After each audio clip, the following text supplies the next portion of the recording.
السلام عليكم ورحمة الله وبركاته. بسم الله الرحمن الرحيم. الحمد لله رب العالمين، حمدا يوافي نعمه ويكافي مزيده. يا ربنا لك الحمد كما ينبغي لجلال وجهك والعظيم سلطانك. سبحانك لا نحصي ثناء عليك أنت كما أثنيت على نفسك. اللهم صل على محمد وعلى آل محمد. أما بعد، karibuni tena katika video zetu ambazo tunaelezea siri miongoni mwa siri za Qur'ani, ambayo Qur'ani kama tunavyojua kwamba imekusanya mazuri, imekusanya khairi, imekusanya baraka kwa yule ambaye kwamba yeye anazitaka hizi baraka kutoka katika Qur'ani tukufu. Na katika video hii insha Allahu taala tutaelezea faida na siri miongoni mwa siri za Qur'ani ambayo leo utakuwa wewe ni mwenye kuifanya hii siri kama hii kwa namna inavyotakiwa na utaratibu ambao kwamba ni munasib kufuata, basi insha Allahu taala, kama uko na dhiki zozote katika maisha yako, dhiki za kukosa kazi, dhiki za kuharibikiwa na biashara yako, dhiki za maisha, dhiki zozote ambazo zimekukumba katika maisha yako, basi insha Allah taala utakapoifanya faida hii, basi Mola Subhanahu wa Ta'ala ataweza kukuondoshea dhiki hizo, ataweza kukufungulia milango ya kheri. Na kabla ya kuanza kuelezea video hii, basi insha Allah taala tuanze kwa kumsalia Bwana Mtume sallallahu alaihi.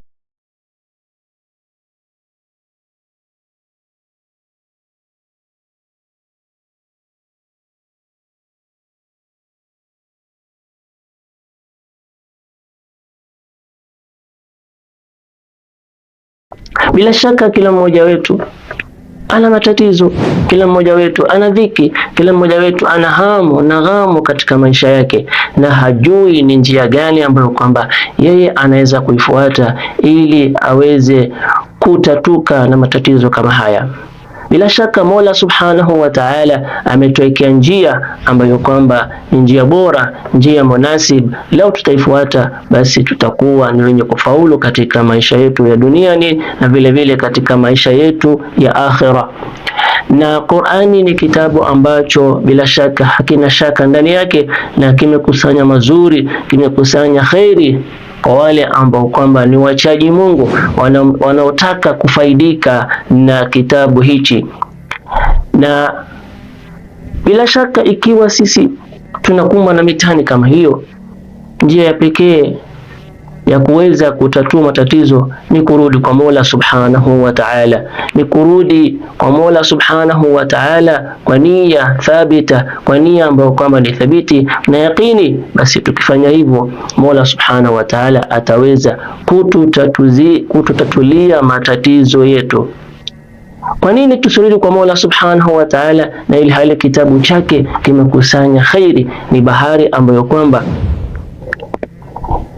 haina mawimbi, ni bahari yenye kheri, ni bahari yenye mazuri.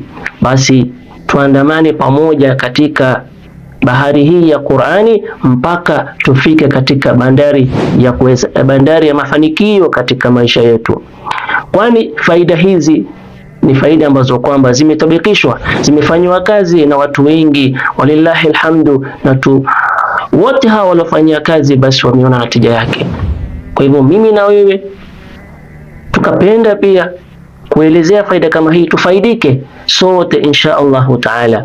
Ninaloomba kwenu ni kwamba tusiwe wagumu, tusiwe wabakhili, basi faida hizi tuzieneze kwa watu wote ambao kwamba wanataka kufaidika katika faida hizi, na zote thawabu ambazo kama Mola Subhanahu wa Ta'ala tatujalia tuwe ni wenye kufaulu katika maisha yetu ya dunia na vile vile maisha yetu ya akhira.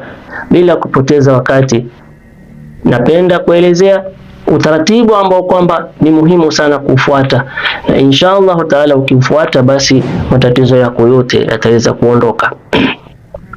Njia yenyewe ni rahisi, nayo ni kwanza utenge wakati mzuri katika wakati wa usiku. Bila shaka usiku una sakina, usiku una khairi, usiku ndio wakati ambao kwamba Mola Subhanahu wa Ta'ala khaira zake, barakati zake zote zinateremka katika usiku kama huo. Kwa hivyo tenga wakati mzuri katika usiku na utie nia sadiqa, nia yako ya haja ambayo kwamba wataka kumlekea Mola Subhanahu wa Ta'ala. Ukisha kutia nia, basi swali raka 4 za haja. Swali raka 4 za haja. Kwa nini tuswali raka 4 au kwa nini tutangulize na swala? Kwa sababu Mola Subhanahu wa Ta'ala anatuambia katika Qur'ani kwamba wasta'inu bisabri wassalah, tutake msaada kwa Mola Subhanahu wa Ta'ala kupitia kwa subra na vile vile kwa kupitia kuswali. Kwa hivyo swali raka 4 za haja, na katika raka hizi 4 katika raka ya kwanza baada ya suratul Fatiha usome ayatul kursi mara 3, na katika raka ya pili baada suratul Fatiha usome suratul Ikhlas, yani qul huwallahu ahad mara 3, na katika raka ya 3 baada suratul Fatiha usome suratul Duha mara 3, yani wadduha wal-layli idha saja mara 3, na katika raka 4 baada suratul Fatiha utasoma al-muawwadhatain, yani kul a'udhu bi rabbil falaq na kul a'udhu bi rabbin nas. Utazisoma hizi zote mbili mara 7. Baada ya hapo kila katika raka na kila sijida, yani kila raka kuna sijida 2. Kwa hivyo kila katika hizo sijida, sajida ya kwanza katika raka ya kwanza na vile vile sajida ya pili, na vile vile sajida ya raka ya pili, sajida ya kwanza na ya pili, raka ya 3 sajida ya kwanza na ya pili, na raka ya 4 vile vile sajida ya kwanza na ya pili. Utasoma dua ifuatayo. Kwa nini usome wakati wa sijida? Usiwe ni wakati mwingine, isiwe ni pahali pengine katika swala. Kwa nini tunakusudia mahali pa kusujudu ndiyo usome hii dua? Kwa sababu Bwana Mtume sallallahu alaihi wasallam anasema kwamba mja anaposujudu anakuwa karibu na Mola Subhanahu wa Ta'ala. Basi pale ndipo wewe ni muhimu uombe dua zako kwa Mola Subhanahu wa Ta'ala. Dua yenyewe utaisoma hii, na ni vizuri ukihifadhi, itakuwa bora ukihifadhi ikariri kabla ya kuanza kuifanyia kazi faida hii. Mwanzo dua hii ikariri na uhifadhi. Na dua yenyewe inasema hivi, utasema ya Allah mara 3 ya Allah ya Allah ya Allah, ya Wadud ya Wadud ya Wadud, ya Mawjud ya Mawjud ya Mawjud, ya Maqsud ya Maqsud ya Maqsud, ya Hafidh يا سلام يا ذا العرش المجيد يا فعال لما يريد أسألك بنور وجهك الذي ملأ أركان عرشك وبقدرتك التي قدرت بها على جميع مخلوقاتك أن تجعل لي في وقت هذا من كل ضيق مخرجا ومن كل هم فرجا من كل ضيق فرجا ومن كل هم مخرجا وترزقني من حيث لا أحتسب إنك على كل شيء قدير وصلى الله على سيدنا محمد وعلى آله وصحبه وسلم. Dua hii utaikariri mara moja kila wakati wa kusujudu, sijida ya kwanza, sijida ya pili, kila raka utaisoma mara moja. Maana ya dua hii ni kusema vipi? Ewe Mola, ewe Mola, ewe Mola, ewe mwenye mapenzi, ewe mwenye mapenzi, ewe mwenye kupatikana, ewe mwenye kukusudiwa, ewe Mola ambaye ni Hafidh, mwenye kuhifadhi, ewe Mola ambaye kwamba ni mwenye amani ya salam, ewe Mola ambaye una arshi tukufu, ewe Mola mwenye kufanya mambo yoyote mingi sana unayotaka, basi nakuomba kwa nuru ya uso wako, kwa nuru ya utukufu wako, nuru ambayo imejaa pambizo zote za arshi yako, na uwezo wako ambao kwamba umeujalia kwa viumbe vyote, viumbe vako vote umewapatia uwezo wa kufanya, basi nijalie mimi katika wakati huu kila dhiki ambazo kama niko nazo basi niondoshe, na kila hami ambazo kwamba niko nazo niondoshe, na uniruzuku riziki ambayo siwezi kutarajia, inakuja bila kutarajia. Niruzuku mimi Mola Subhanahu wa Ta'ala bila kutarajia. Hakika ya wewe Mola Subhanahu wa Ta'ala kwa kila kitu ni muweza. Basi swala ya Allah imteremkie Bwana Mtume sallallahu alaihi wasallam na jamaa zake na wote. Hii ndio maana ya dua ya hii. Ni dua rahisi, dua na hifadhi.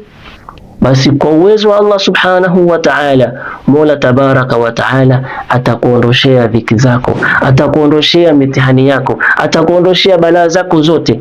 Kama wewe unahamu kwamba pengine utakuja kukosa kazi, ni mkataba wako umeisha, basi isome hii dua. Kwa uwezo wa Allah Subhanahu wa Ta'ala utapoa mkataba wa kudumu. Ama una jambo lolote ambalo kwamba limekutia dhiki katika maisha yako, katika mambo yako hayaendi, basi ifanyie kazi faida hii. Kwa uwezo wa Allah Subhanahu wa Ta'ala utaona natija yake, utaona siri yake, na utaona faida yake kwa uwezo wa Allah Subhanahu wa Ta'ala. Kwa hivyo tuifanyie kazi faida hii kwa ajili ya Allah, na kwa uwezo Allah Subhanahu wa Ta'ala, Mola Tabaraka wa Ta'ala ataweza kutufungulia milango ya khairi, na milango ya shari yote ataweza kutuondolea, kwa baraka na siri ya swala na dua kama hizi. Mola Subhanahu wa Ta'ala atuafikie kila la khairi, na shari zote Mola Subhanahu wa Ta'ala atuondoshe. Wa sallallahu ala sayyidina Muhammad wa ala alihi wa sahbihi wa sallam, walhamdulillahi rabbil alamin. Wassalamu alaykum wa rahmatullahi wa barakatuh.